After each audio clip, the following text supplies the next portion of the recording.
Meryl Vernon is a senior application security architect and Purple Team program manager. Meryl is also co-host and co-founder of the Cyber Queens podcast, an all-female-led podcast aimed at increasing female and LGBTQ diversity in cybersecurity. Meryl has been named one of the Epic Women in Cyber 2023, Cybersecurity, Top 10 Women in Cyber 2023 Women's Cyber Jitsu Pen Test Ninja Award winner, and is a finalist for Cybersecurity Woman of the Year, Hacker of the Year, and Cybersecurity Woman of the World 2023.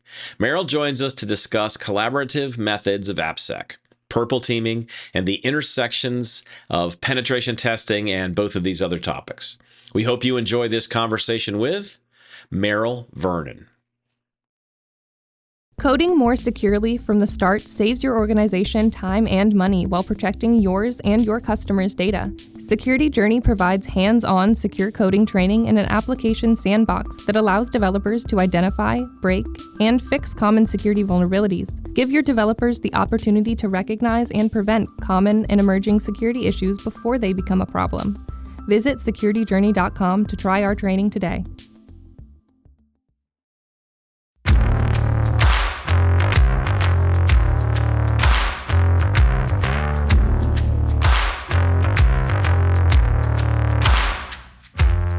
Hey folks, welcome to another episode of the Application Security Podcast. I'm Robert Hurlbut. I'm a Principal Application Security Architect at Acquia, and I'm joined by my good friend, Chris Romeo. Hey, Chris. Hey, Robert. Chris Romeo, CEO of Curve Ventures, and I like threat modeling. I'm trying to say something different. I feel like I always say the same thing. What else can I say? The sky is blue, the sun's shining. I don't know. Kind of a weather update from Raleigh, North Carolina. It's probably not that interesting to the people that are listening to this podcast right now. But who are we talking to today? Well, we are talking to my good friend as well, Meryl Vernon, whom I've also been working with recently at the same company. So, Meryl, welcome. Thank you. Thank you so much for having me here, both of you. My name is Meryl Vernon. I am a red team operator by trade who has now moved into the application security and threat modeling space. Excellent. Very cool. Yeah, I'm very, very glad to have you here. And as we typically do when we're talking with folks on the podcast, we like to start with a security origin story. So if you would, Meryl, how did you get into this wonderful, crazy world of security? Yeah. So when I first discovered cyber as an industry, because I always knew computers and IT were an industry, but I didn't know cyber was a completely different function. I was working in marketing at the time, actually, for Caesars Entertainment. So I was a copy editor and social media manager, and I was just kind of growing bored with that, plateauing, and I still loved the work, but there was nowhere to go skills-wise. And I said, I'm going to pick the most difficult, mysterious, mercurial sounding thing I possibly can, so that hopefully the challenges never end, so that I never get to stop learning.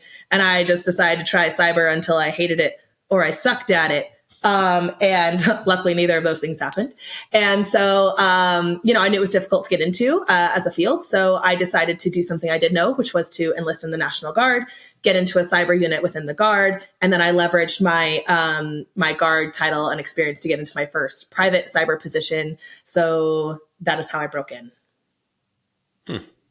Didn't you just win an award, I believe, at in Las Vegas? I did. I won the United Cybersecurity Alliance Cybersecurity Woman of the Year, Hacker of the Year 2023 in a long line of legendary women hackers. So I'm very, very grateful to be counted among them now. It's insane. Very cool. Very cool. Congratulations on that. That's so cool. Thank you. Yeah, definitely. Congratulations. What sparked your interest and what led you to specialize in purple teaming in particular? So back when I first started pen testing, I worked for a small to medium-sized business, and we didn't have a large cybersecurity department. And our IT operations department actually took care of pretty much everything from asset provisioning to remediation cadence to SOC investigations. A lot of duties were lumped into multiple departments. And as I was pen testing, I realized one day when I did a firewall assessment 6 months apart, and didn't have to change anything on my report but the dates, that everything was persisting and they didn't have time to get to any of my findings. And I felt real bad and like I wasn't affecting any real change or helping to secure anything. So I said, you know what, if you don't have time, I was like, teach me your tools, teach me your ways, teach me your processes, and I will get in there and see what I can find and what I can recommend that you fix very quickly. So it minimizes the impact on your time. And I kind of just started purple teaming by myself before there was really a word for it, to save the blue team's time. And then I realized that there was a need for more cross collaboration. As I moved to bigger orgs, more dedicated red teaming roles, I realized the same thing. The blue team is suffering from morale defeat, right? They just feel like the red team's just coming in and winning every time and achieving our objectives every time. And it makes them feel horrible, which isn't our goal. Additionally, they were also inundated, even at big orgs, the blue teams get inundated very quickly. And we realized that they asked us to take a break from ops for like 2 quarters so they could catch up on our past few operations. And we're like, oh, this is also horrible. We're also not helping. And we felt bad. So I started to pull them in and take our red team operation, like repeatable TTPs, and just see if we could work with each other on educating them. Like not only the what do you see, but where did that come from? Why did we get here? How did we get here? What was I after? So that they can hopefully become, better investigators. If they do have to do a manual investigation, it's more value added, and we also help them automate more. So my attraction to purple teaming simply came from just feeling like my role as a strictly offensive security person was very limited and not really helping my org, and that I wanted to help my coworkers because we're all on the same team.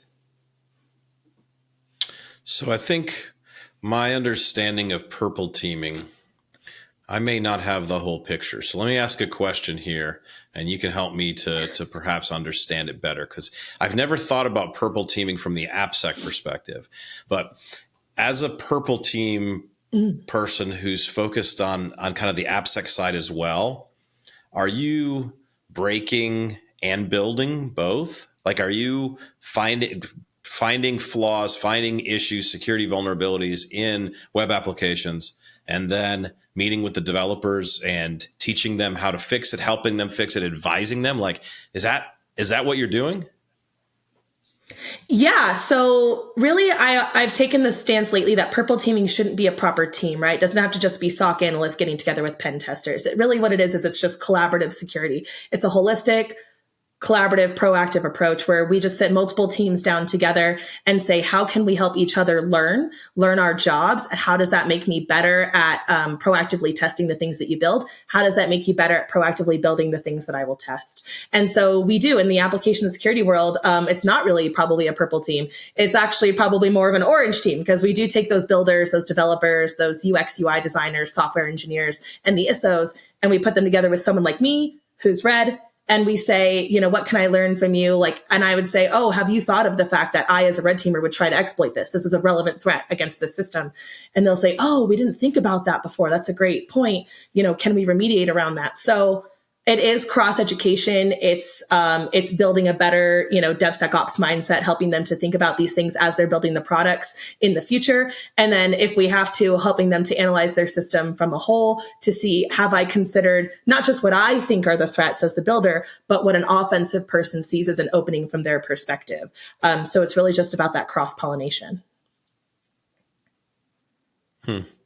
That's very helpful. I don't know. Somehow I never connected those dots. I don't know. Like, that's one of the things that I've learned in doing multiple podcasts and interviewing people. It's like, I don't really know that much. Like, I know some things, but there's a lot of things that I still need to learn. And like, you just connected 2 dots for me that somehow I never connected. But it's a powerful idea, though, that you're breaking something and then you're advising on how to fix it with the developers themselves. I always thought purple team was red and blue. It's the folks in InfoSec that are off to the side that we in AppSec, we talk to. We know them, but we don't really spend a lot of time with them. Like, you're talking about this thing where everybody's all together. Like, that's such a cool concept. Yeah, I love it personally because, I think more cohesion between the teams is what's going to make us better. Back when I first started pen testing, for anyone who knows my story, I talked myself into a pen testing position with no pen testing experience. I also talked my way into cyber with no cyber experience. So when I first started pen testing things and learning these tools and learning these capabilities, I would just write as my remediation recommendation, go fix all the places where this happens.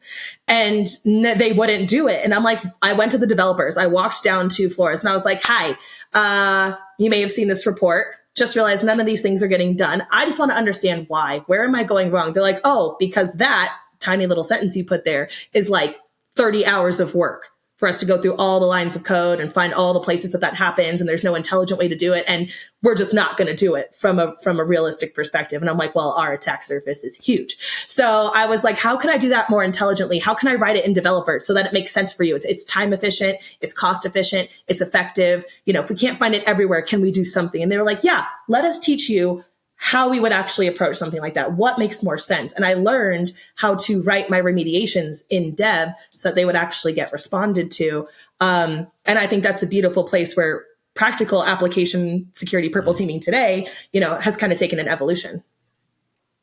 All right, we got to unpack that. Writing your remediations in dev. I must understand I know we're completely off the script, but I don't care. That's why we have this podcast. So we don't have to follow the script. I want to understand. So what if you were to tell me a couple, like 3 or 4 best practices for writing remediations in dev, which I'm assuming means dev speak that they understand they can do. What would be the 3 or 4 things you would advise me to do? So like, instead of just saying like, key management, this isn't effective. Like, you should really be managing all the keys in a central place. You should be blah, blah, blah. Like, don't hard code keys in code, da, da, da. Well, developers need that kind of thing, especially in development, to help them. So I would just say, stick it in a specific module, give it a special tag, give it a place where you could go through after, grep for all the instances of that thing, or hopefully most of the instances, find a place to replace it, eradicate it, rotate it. Also, that's going to make it easier in the future for when you do need to rotate that service account key, that admin account key. Like, let's build these things in from the get-go. It's kind of like labeling all of the stuff you put in your pantry, right? Like, this is rice, this is spaghetti, this is this. I'm not just like, go find all the grains and tell me what my options are for dinner. You're tagging that on the front end so you can say, these are the 4 pastas we have. Which one do you want to work with? And I just learned to start saying things like module and saying things like that made sense to them. So I would obviously say, like, tag as many things individually as possible. It doesn't make it as easy to code uniformly, because you have to keep in mind all the different variables that you define for yourself. But the more variables you have, and the more you can keep track of those things, the more difficult it will be for me as an adversary to find all of them and abuse them. Other things I would say is really, really strong input sanitization. Make sure that the user doesn't have as much creative license as they want to just put random things into input parameters and boxes and stuff like that. Try to control error messaging as much as possible. You'd be surprised just how far we can get learning that, like, oh, you put your username incorrectly. It should be first name dot last name. I'm like, beautiful. Love that for me. I'm just going to go look up all the employees who work at this organization.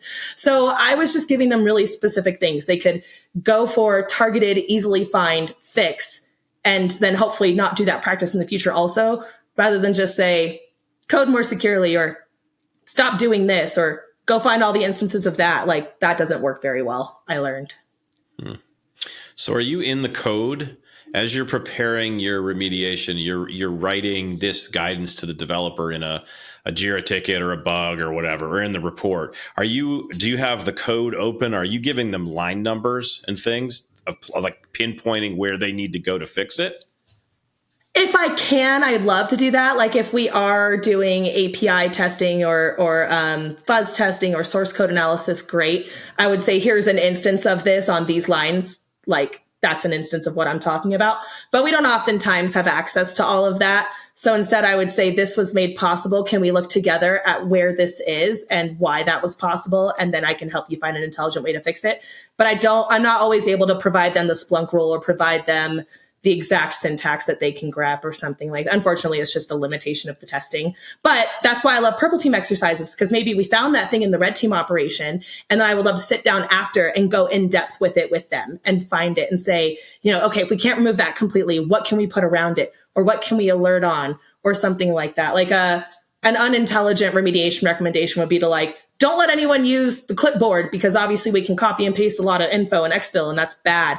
They're like, that's unpractical. Everyone's going to use clipboard. I'm like, but could you alert on people in like soft skill roles like sales and marketing using clipboard from the command line, which is not typical for their behavior, right? That would be something that's suspicious. So, you just try to make it as tailored as you can. Yeah. Let's talk about collaborative methods of AppSec. So that's a sort of a term that I know you've used in referring to threat modeling and purple teaming. So can you talk about that concept and also how does that make AppSec collaborative? So like talk about like what I think application security is. Well, or the roles of threat modeling and purple teaming and helping with collaboration in AppSec. Yeah, I think application security is kind of like a mindset. It itself is not a methodology, right? It's a practice. And I think that there are multiple tools that enable us to implement AppSec effectively, right? Kind of like zero trust. Like zero trust is a framework, but it's not something you can just like click a button and implement and there it goes. And it's not like I zero trust tested this. That's not a thing. But it helps guide some of your actions to be more secure. And that's what application security to me is. So when you do things like threat modeling, everyone says like, is there a tool for this? Can I automate this in some way? Can't we just run a scan? And we're like, well, no, because when you use a human to systematically and strategically look at something as a whole, we're going to catch things that scanners would miss. Scanners are going to look for, configuration items and known CVEs and stuff like that, but they're not going to catch a lot of CWEs, common weakness enumerations. Things like a weak password policy. They wouldn't say you have a weak password policy and that's like affecting most of your users. They would just say I was able to brute force that password. So brute force is a problem. But why is it a problem? Let's look at the source of why it's a problem. And let's try to, from a policy and people and technology perspective, change as many things as possible. So it trickles down to the CVE level of stuff, the actual vulnerability level of stuff. So we're working on the threats when we threat model. We're not working on the vulnerabilities, right? So you can't just do it with a scan. You need humans to do it. And the people and humans who know the system the best are the ones who built it or advised on building it or gave the objectives for it being built. So we have to get all those people together. Like the ISOs are like, do I really need to be here? We're like, yes, we would love it if you were here to give input because it's crucial for all the points of view. And when it comes to things like purple teaming, again, it's a collaborative approach. I've seen so many benefits, not from even purple teaming, but just from getting lots and lots of engineers and like offensive people and the zero trust people and the policy people on one call and just hearing them talk about their work or how the work they're doing affects the product. And they make so many light bulb moments and connections and realizations and realize, wow, we could work together on that. And then it would be easier for both of us. I'm like, yes, this is beautiful. This is how we build more secure applications. It's not just about the code. It's not just about the tech stack that we select. It's about how we as humans work together because we all have a different area of responsibility to securing that thing. And that's how things like threat modeling and purple teaming collaboration help to influence better secure design, in my opinion. Sorry, that was a long answer. Yeah, I think that's definitely the collaborative method is a very powerful thing to bring different groups of people together that don't normally speak to each other and kind of open that door to have them work with each other and understand. And, we've been talking a lot about empathy over the last couple of years. Like empathy plays into that collaborative process as well, because now if I have a better appreciation as a security person for what the product manager does, for what the developers are doing, for what you're doing as a red teamer, for my network security, my InfoSec friends that are part of this equation too. It's just powerful to have a bit more understanding for each of these groups. It really is. And it helps because, the builders and the defenders don't just see the end objective, right? They don't just see the tip of the iceberg where the red team won. Sometimes it's good for them to see us flounder and see our stuff not work and our payloads not go off and stuff not execute. And we're like, oh crap, guys, how do we get creative? And we're pivoting and we're like, if we can't figure this out, we're dead in the water. They're like, yes, dead in the water. But we somehow pull it together like, dang it. But, it tells them that like we're humans too. And our job isn't as easy and flawless as we make it work. Look, nobody's is, so it makes you a human to them. And we're all humans on the same team. Can you take us through a story of purple teaming?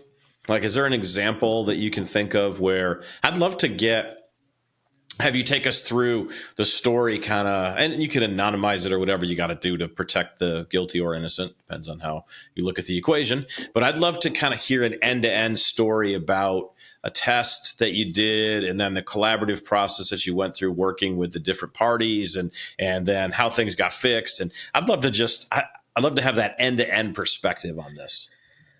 Yeah. So a lot of my purple teams follow the same formula. They're the same exercise. And what I basically like to do is I like to open up the call and say, it's usually, for one of my bigger orgs, it's usually following a red team operation. And for smaller orgs, I'll be given individual objectives like, we want to evaluate a new solution or we're POCing a product. Can you tell us if this really is addressing gaps that we have or if it's just layering on top of something else? And what I like to do is say, these are the things we're going to be executing today. These are the things we're going to be repeating and why. And then I start by saying, now listen, all you know is that we, adversary in the middle captured credentials, right? You don't know how, and you don't know why we chose that method over another method. Here's why we chose this. We had all this menu list of things we could have done. We picked this one for this reason. We had the payload execute this way and tie it back to this thing for this reason, because it made it easier for us to blah, blah, blah, blah, blah, blah. And I'm walking them through and showing them my screen and executing, the exploit, hopping over to a user computer, going to the website, clicking the link, entering my credentials, whatever. And I'm showing them what's happening and what I'm getting from it and why it's valuable to me and how that's furthering me to the next objective. And I say, now I could have gone here or here or here, choose your own adventure, but I went here because I knew if I got this, that would give me that. And then I would achieve my end objective. And I literally just start walking them through that. And I'm like, now I'm going to do it. I'm going to execute that thing. Go look at your logs. Go look at your alerting. Go look at you don't see it? Okay, dial it down. You know it's coming from my endpoint, my IP address, my host name, my username. Look at those things. Okay, now you see it. But 2 levels up, you don't see it. Why don't we see it? And they're like, oh crap, why don't we see this activity? We should totally be alerting on this. And the rule is broken. It's not specific enough. We didn't think of this syntax. We didn't think of this thing.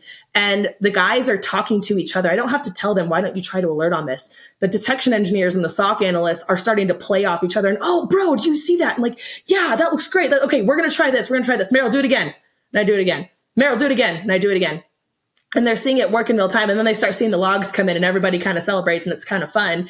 And then, we test it again, make sure the rule is working as intended, try it from a different endpoint, try it from a different user, see if it's really working, not just from one known signature, one known host name, but like from different points of telemetry. See if you hadn't seen this alerting actively, could you have gone to the logs and seen when I did this, where I did it from and who did it, and I'm trying to fill in as many gaps for them as possible, but I'm showing them all the places I would hide and all the places they should look. And they're figuring out amongst themselves from just that little seed of information, how they can defend against it. Cause they know their job the best, right? They know how their Splunk rules work the best, how their SIM tool and SDLs work the best, and how all their logging works.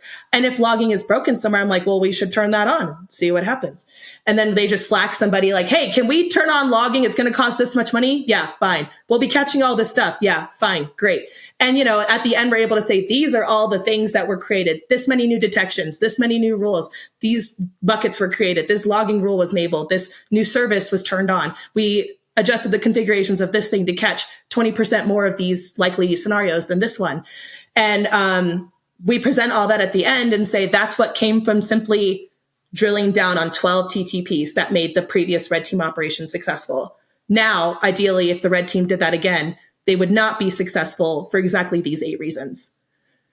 And I think that's pretty powerful. That's a very general aspect. I can't recall a specific story right now, but most of mine would typically run that way. And how long is this process going? Is this a couple of days, couple of weeks, couple of months? Like what's the duration of one of these exercises? It depends on the number of TTPs that you're testing. One of the first purple team engagements. Remind me what TTP is again. It's a tactic, technique, and procedure. It comes from the MITRE ATT&CK framework. Okay. So a tactic is one of the phases of a kill chain. A technique is one of the ways you can execute that goal. So like initial entry, discovery, data collection. A technique is a sample of a way you can do that, like brute forcing would be a method of credential capture, et cetera. And then the procedures are exact multiple ways you can affect that thing. But we also refer to them as TTP. So a brute force is kind of a TTP. A fish is a TTP. So what we do, it depends on the number. But really what I try to have them do is they're very concentrated doses because I want to take, again, as little of the blue team's time as possible. So what I'm saying is give me all these people from all these teams for 3 straight days. Like we log on to the Zoom call at 8, we log out at 3, I do some reporting and we're done. And we do that for 3 days, sometimes 5 days, depending on the number. I always say dial down more than go for big. One of the first purple team engagements I ever executed, I did all of the known MAC TTPs in Atomic Red Team, all of them, like all 194. And that was a little beefy. I mean, we got through executing. I was like, okay, another one, okay, another one, okay, another one. But it was kind of too much. It was like overload. And that's what we're trying to get out of with purple teaming, right? Those big, long 80-page reports with like numerous findings that go to a backlog and die. So I started doing no more than like 20 at a time. Let's really focus on these 20, make sure we have these 20 from multiple points and call those good. And then move on to the next batch. So ideally, no more than like 3 business days. And I can do all the reporting on the back end because like, I want to get in, take your time, and get out. That's my goal. So continuing on about purple teaming, what are some, you talked a little bit about some of the techniques that you've used, but what are some resources in order for anyone to learn more about purple teaming and getting started and so forth? What are some things that you recommend? Yeah, I've got numerous talks out there about, how to build a purple team, who should be on it, methodologies. A great resource to start is the Purple Team Exercise Framework, which is put out by Scythe. And if you've never conducted an exercise, it's got a really great back and forth flow between the teams, like how a sample dialogue could go. And as you do them more, you'll get more comfortable with it. I've got talks on like if you have 2 people, how it could look, if you have 1 person, how it could look, if you have 8 people, how it could look, who could be involved, how you can play it. There's different ways to do it. You could have a red teamer ride along with the blue team and try and point them in the right direction. You do catch me if you can and not let the 2 teams talk to each other at all. I think the best method is to let all the teams talk to each other and do it open book style. And I was exposed to that at CyberShield. At CyberShield, our blue team couldn't keep up with us at all. So we ended up stopping the exercise day 2, opening our books up and repeating everything from day 1 with them watching us. And that's where my favorite methodology came from. There's numerous great reporting tools out there, everything from Snap Attack to Attack IQ to Safe Breach to PlexTrack to Scythe. They have a tool. Atomic Red Team is a great place to start if you're like not sure what to test for, but you want to kind of cast a really wide net at the MITRE ATT&CK framework and give yourself some baselines, some qualitative grades on where your defenses stand currently, so you can focus on your gaps. I always throw my layers in Attack Navigator. I'm a big fan. So, yeah, there's definitely a number of great tools out there. If those aren't a good starting place, someone DM me and I'll give you more. So from a vendor perspective, so you mentioned a couple of different vendor names I heard in that process. Do these vendors provide purple team specific tooling, or are these red team tooling? And do purple team tools exist that are called purple team tools, like things I could buy? There are a number of things that call themselves purple team tools, like PlexTrack and Scythe do call themselves purple team tools, but you're going to have to keep in mind, because the purple is a combination of different disciplines, what that's really just going to do is like bring a little bit from each discipline. So some of the tools have run books you can execute. You can throw manual campaigns that you've built, turn them into a run book, throw them in the tool, so that the blue teams, as they build detections, can retest for themselves, like click a button and have it automatically script itself out. Then they can tie those mitigations to that campaign and say, when first executed, 80% successful, 20% blocked, and now we're at 40% successful, 60%. They can tie it to specific operations or campaigns.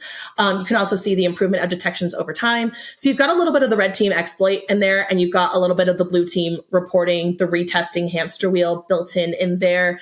I always say it's best to get a tool. I can do it off open source, but not as effectively as if I have tools, because I become a single point of failure, right? I'm moving on to the next engagement and they're like, we need you to repeat that. We think we built, like, we left the exercise with 8 items pretty well covered for for work on this items, and we think we're done. Can you do it again? I'm like, I can't. I'm on the next thing. Also, we need a version of this report and this report and this report. And I become the single point of failure, and that's not effective. So eventually your purple team will need to get a tool to start becoming effective. But your suite of tools might look different than someone else's ideal suite of purple team tools. A lot of the folks I know doing enterprise purple team for big enterprise, like FANG size level, like Meta, they dev their own in-house tools. They have their own C2. They combine it with their own reporting capability. They have the ability to build and define their own TTPs and stuff like that. Because we have to keep in mind, MITRE's limited. It's limited to what we've actually seen in the wild. It's not everything that's possible. So you might be testing and defending against things that are relevant to your org, but MITRE hasn't published yet. Things like that. So it's just important to try a product and see if it works for your tech stack, your people, and your environment, and make sure you pick the solution or combination of solutions that's best for you. How do the tools, the purple team commercial tools, stack up against somebody such as yourself that's got a lot of experience doing this? And I don't know if freestyling is the right word, but I can imagine you're doing some freestyling when you're doing a test and somebody points you at something. You have playbooks, you have ideas, but you may create something new in the process of that test. Yes. How does the tooling stack up against what Meryl has in her brain and how she can identify different scenarios and change on the fly, make adjustments and to get to a successful test? I love that question because I get it all the time. The answer is it's the same as what automated tools do for pen testing. So it really helps to have the things that you can have automated, right? You don't need me to manually try and download known malicious tools that are signature based. Let's have a tool do that and see if it's successful, and if so, where and why. You want me to be spending my time on that manual validation of the really critical issues, on that getting creative, on that building my own thing, like doing my own secret sauce. So I like to use the tools to give myself, some foundational items covered, maybe give myself a good starting point for my manual investigation, automate as much as possible so you can spend, that 20% of your precious manual time on the things that matter, the big impact items, the blast radius items. So that's how the purple team tools really help you as a purple teamer as well. It's the same. Where do you see purple teaming going in the future? Like, is this something that it will eventually solve all the problems and then we'll move on and we won't need it anymore? Or where do you see this going? I love this question. I'm so happy you asked. I actually see purple teaming, again, as not being a dedicated team. Let's not just put the pen testers and a SOC analyst and a detection engineer on a team and call it the purple team. Let's instead move towards a collaborative security mindset. Let's let a lot of teams talk to each other all the time. Let's have them playing off each other's exercises and outputs all the time. If the blue team creates a new process, I as a red teamer want to know that. I want to know what your investigative process is. Because if I'm like, hey, if they see this over here, they're going to drop everything they're doing, investigate that 10 layers deep and waste all their time. So we can inject over here. We can mess around over here and they won't even know for hours. That makes me a better tester. And then they'll develop a process to address that. And it makes us each be better. And I think that's the future of purple team. It's not going to be a proper purple team, an orange team, a green team, a blue team. It's going to be just all of us working together. And from a light spectrum perspective, that's, white teaming. Combination of all the colors. So it's just like MITRE's implemented white teams for years now. I think 2 years they've had white team leads for the evaluations team. And white teaming is truly the combination and the embodiment of collaborative security from all the disciplines across the org. But I think eventually, AI tools, we already see a good number of pen testing functions being on the way out because AI tools will, again, really beef up that automated process. You can never get rid of humans completely. There are things red teamers can do that automated bots and AI and tools cannot. But a lot of purple teaming will be automated. And, we will find better ways to feed each other information and get more visibility. And then purple teaming as a proper practice, dedicated purple teams won't be a necessity because you'll just have like total security solutions, cyber resilience departments and stuff like that. So that's where I see the future of it going in the next 3-ish years.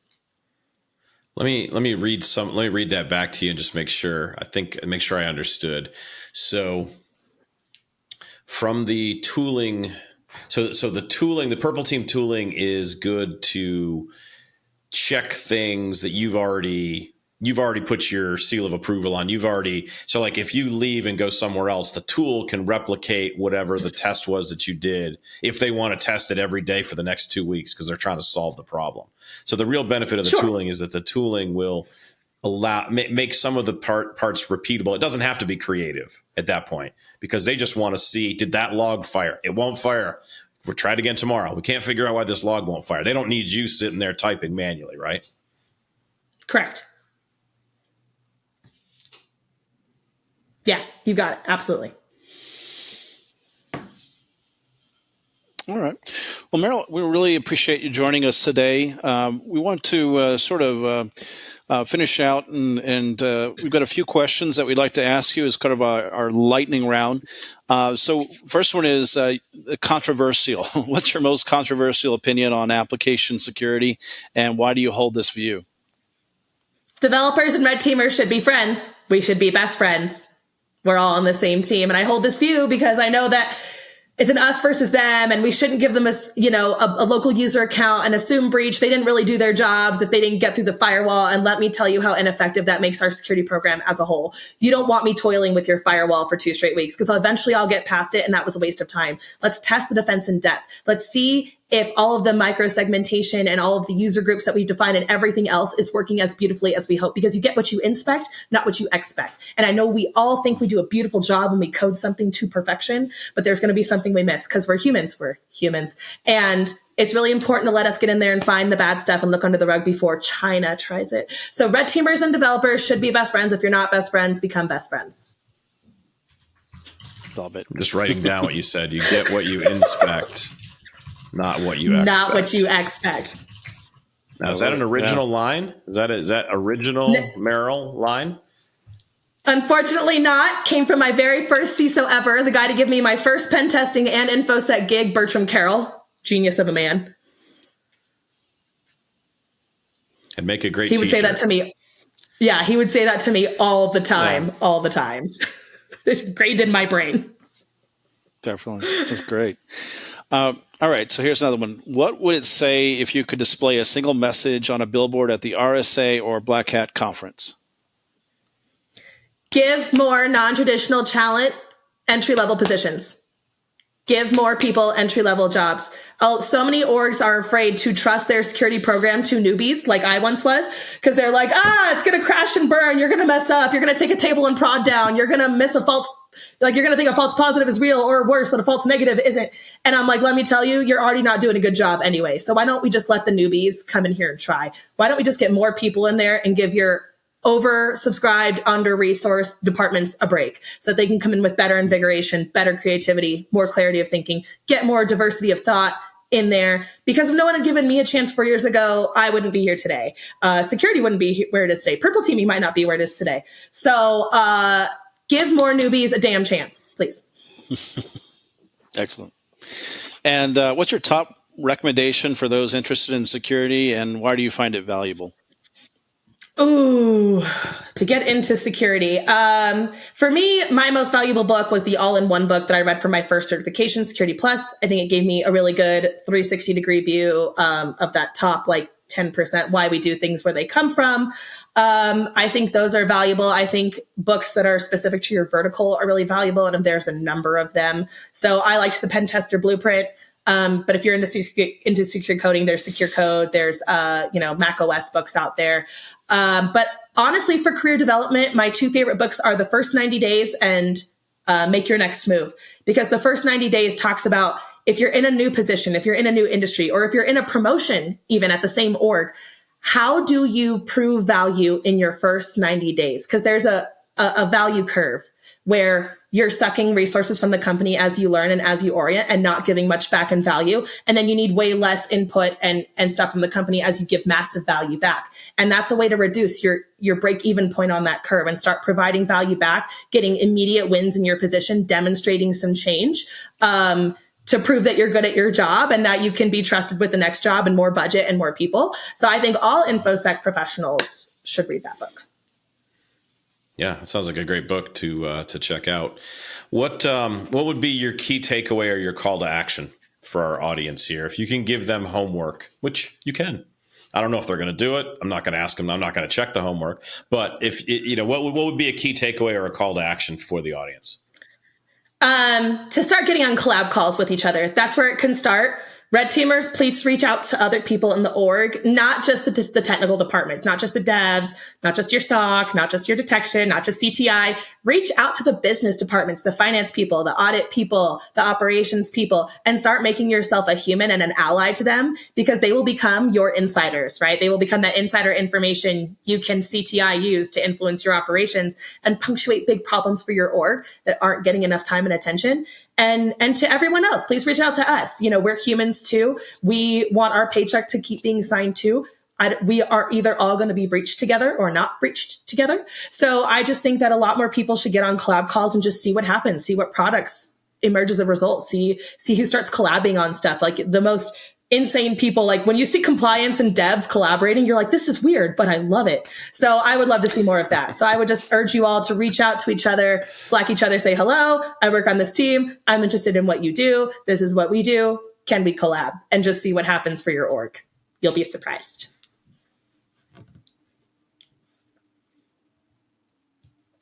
And definitely all good advice. So thank you, Meryl. Really appreciate it today. Really enjoyed talking with you and just learning some more about AppSec and purple teaming and intersection with threat modeling and many other things. So thank you again. Really appreciate you joining us.